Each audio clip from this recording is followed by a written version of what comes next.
Hello, today on The Gaze we speak with Kurt Volker, American diplomat and former United States Special Representative for Ukraine negotiations.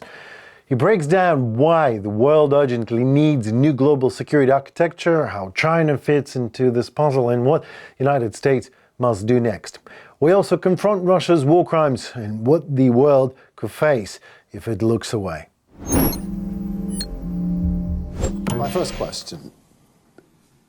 Peace and justice in Ukraine. What do you believe to be current Trump's administration vision of that for Ukraine? What is this? Honestly, I think the vision that President Trump has is an end to the fighting. Just people stop killing each other. For starters. Well, I don't think he is weighing in much beyond that. Right. I think he just wants to get the fighting over with. And then it's going to be up to a lot of others to build what the future means. Right. And I think Europe will be heavily involved in that, maybe at a lower level, maybe American diplomats, American investors, business community. We have now this Ukraine investment fund that was set up as a result of this minerals agreement. Right. That will engage the U.S. in Ukraine's resource development and investment in reconstruction. So there'll be a lot of things that evolve organically over time, but I don't think President Trump personally has a vision of justice and peace the way that you said. Right. I think he just wants to see the fighting over and then let people get on with things. Right, let me jump to what happened between Russia and China just recently. Because China is getting closer and closer to Russia.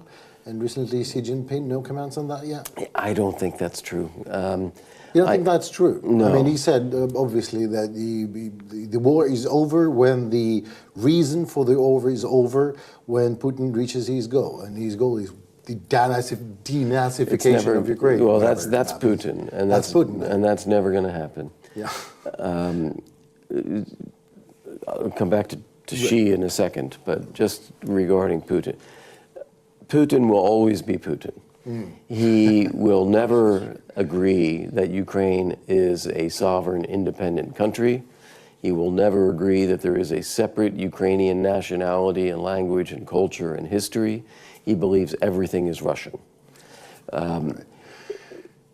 He believes that Russia has a right to rule over other peoples, which he looks at Georgia or Armenia, the Baltic states, and that's the Ruski Mir. Right, exactly. And he says that we have a right to rule over them. But Ukraine's not even in that category. He views Ukraine as Russia. It's just not as an enemy, as a part of Russia. As a part of Russia, that these are confused Russians who've been brainwashed by the West, and they need to be corrected.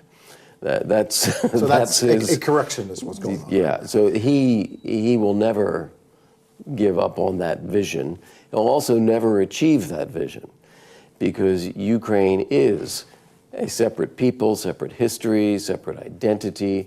These are people who are fighting for their families, their homes, their lives, their culture, their identity.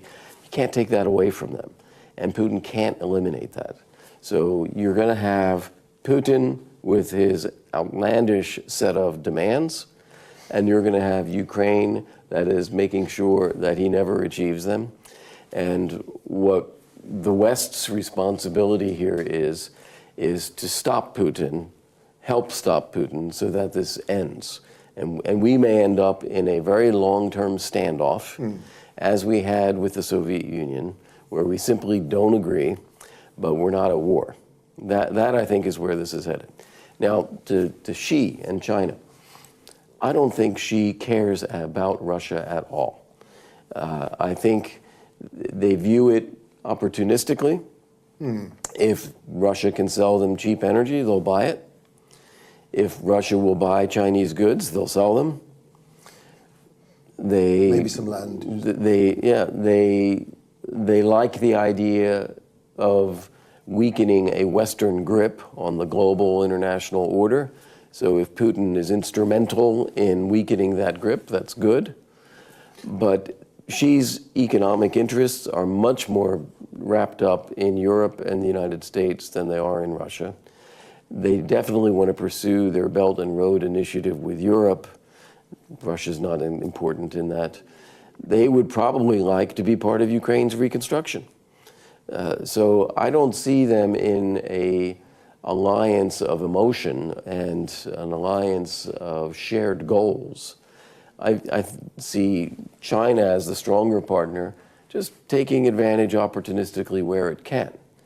By contrast, Putin is in a subordinate position, a secondary position when it comes to China. He needs China.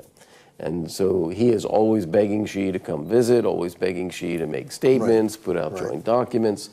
But I don't think Xi has any investment in this. And again, question from a different realm, accountability. ACA or ACA, as Ukrainians, whatever that means, let's say the war stopped and pause and hold, whatever. Yeah. Then comes what? How do you believe, sir, that it is possible for the high-profile Kremlinites, people from the Kremlin, actually, to get a hold of them, to make them accountable, to hold them accountable for what they did? Exactly as you said, not you said, or Ambassador Williams, I don't remember, but you both probably shared one and the same opinion. It's easy to find a Russian soldier who committed a crime, to hold him accountable. He means nothing. Right. What about the other people? Yeah. I think what's going to happen is you will have a strong body of evidence of the responsibility for war crimes committed by very senior Russians. And this needs to be thoroughly documented according to international standards. It needs to be made public. So the first thing you're fighting for is shaping the international understanding of what Russia did. Right. The next thing is whether Russia would agree to extradite those people to face justice, either in Ukraine or in an international tribunal. The answer to that is quite simply no. They're not going to do it. Certainly not under a Putin regime or a regime that is like a Putin regime. Right.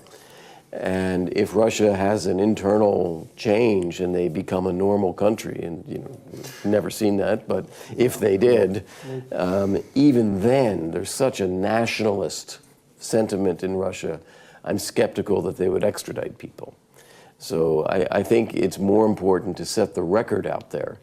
And if there is ever an opportunity to bring individuals at a high level to justice, we should be ready for that.